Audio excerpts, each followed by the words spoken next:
Hi అండి, నేను ఉషా. ఈరోజు మైసూర్ పాక్ తయారు చేసి చూపిస్తానండి మీకు. ఈ కప్పుతోని ఒకటి శనగపిండి అండి. ఇది నేను జల్లించి తీసుకున్న శనగపిండి. దీనికి 2 షుగర్ అండి. షుగర్ మనం పాకం చేసుకోవాలి, మీకు చూపిస్తా. 2 కప్పుల షుగర్ వేసుకోవాలండి. 1 కప్పు శనగపిండికి 2 కప్పుల షుగర్. కొద్దిగా వాటర్ వేసుకోవాలండి, కొంచెం పాకం కోసం. ఇది తీగ పాకం వచ్చిందాక మనం కలుపుతూ ఉండాలండి, కొద్దిగా షుగర్ పాకం. ఇది 1 కప్పు నెయ్యి అండి. 1 కప్పు నెయ్యి, 1 కప్పు మన ఆయిల్ తీసుకోవాలి. 1 కప్పు రిఫైండ్ ఆయిల్ అండి. ఈ 2 మరిగించాలి కొద్దిగా. మనం పాకం అయ్యేలోపు ఇది రెడీ చేసుకుందాం మనం. ఇది మీడియంలో పెట్టి చేసుకోవాలండి, స్టవ్ హైలో పెట్టకూడదు. పాకం వచ్చిందండి, కొద్దిగా తీగ పాకం చాలు, మరి ఎక్కువ వద్దు. ఇవ్వండి, ఓకే.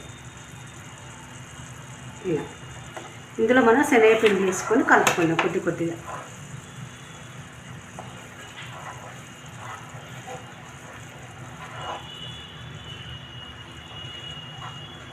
శనగపిండి కొంచెం ఉడికిన తర్వాత మనం నెయ్యి వేసుకుందామండి. కొద్దిగా వేసుకుందాం, వేడి అవుతుంది నెయ్యి కూడా. అది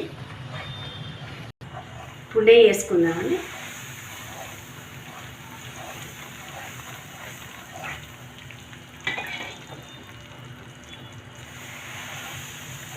మీడియం ఫ్లేమ్లో చేసుకోవాలి మనం.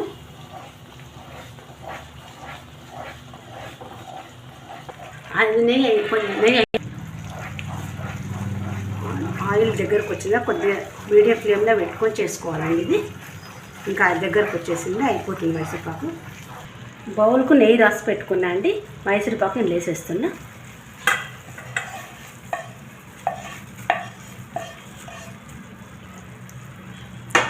లైట్గా స్ప్రెడ్ చేయాలండి, ఎక్కువ చేయకూడదు.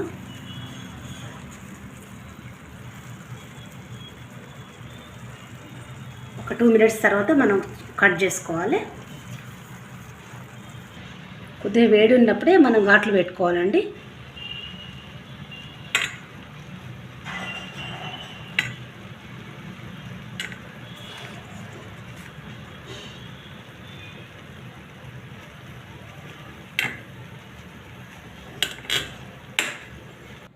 మైసూర్పాకు చల్లారిందని ఇది 1 ప్లేట్లో తీసుకుందాము.